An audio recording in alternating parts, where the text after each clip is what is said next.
Coach, saw Robert Turbin there talking about that 22-yard run. Talk about that play for a second. Seemed to be very well blocked and also good vision and acceleration through the hole from Turbin. No, and that's what he brings. I mean, he got downhill quick, and all great backs have that vision where they can sense where where it's going to open up and just kind of feel that open space and push into it. So what was it about Robert Turbin that you saw that made you say when you went into halftime, as you noted on Monday, hey, I want to see more of this guy in the second half? Just one, I thought we needed a spark. That that we hadn't had a ton of success offensively, especially running it. Crow had taken a shot early in the game, and Turbin was a guy that had done some good things for us the previous week, and wanted to see him get out there and see if he could provide a spark. Is the plan going forward to use all three kind of in this system where they're kind of getting equal snaps, equal touches, or would you rather settle on one runner to complement Duke Johnson? Yeah, that's a tough thing because we have three very capable backs. Duke certainly has that niche where he's we like him on third down and like him on early downs. He can still run inside or outside, and then we can get him outside to in the pass game where he's shown up. I think he had 7 catches a week ago, and then you kind of get into that feed the hot hand. So the downside of it is you have a guy that's potentially not getting into a rhythm. But the upside is you got guys out there with fresh legs and that are hungry to play and compete. So it's a fine line, and we have to walk it. Do you have a preference? Would you rather have a guy getting 15 to 20 a week? I just want to be productive. I don't know if to me, there's a lot of different ways to get it done, and whatever gives us more points than the other team on the scoreboard, sign me up. Sign you up. All right, we'll all agree to that. All right, let's go to hashtag AskPett. We'll start with number 1.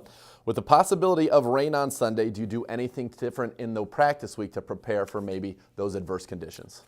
We do. The quarterbacks will have buckets of water out there periodically. I think it's every other week. They'll kind of get with the centers and work on handling snaps with a wet football, and they overdo it. I mean, the ball would never be that wet in a game. So, but it's good to kind of put those ankle weights on.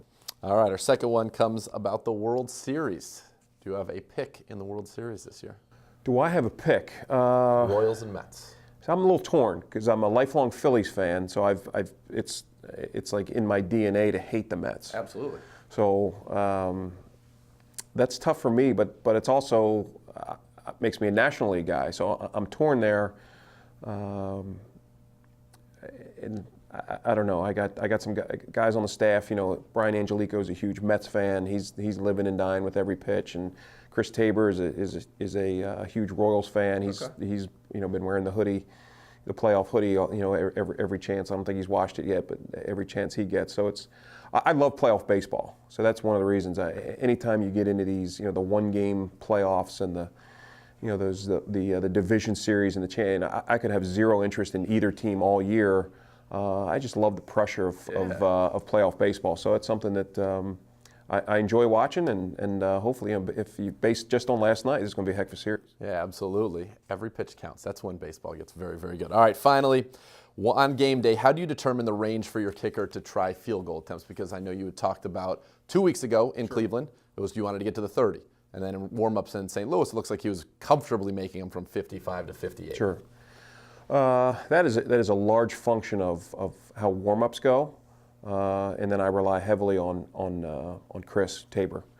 He'll get the feedback from Travis, and then he'll let me know. Hey, listen, if we're going, like if we're at home, hey, if we're going towards the dog pound, it's the 31-yard line or it's the 32. Hey, if we need to stretch it, we can stretch it to the 35. Hey, go in this direction. Wind's a little bit different. It's the 28 or it's the 30. So that's something that. I'll also let Flip know if we get to a situation where, hey, I know it's 3rd and long, but we only need 5 to get to the number, so he's aware of it.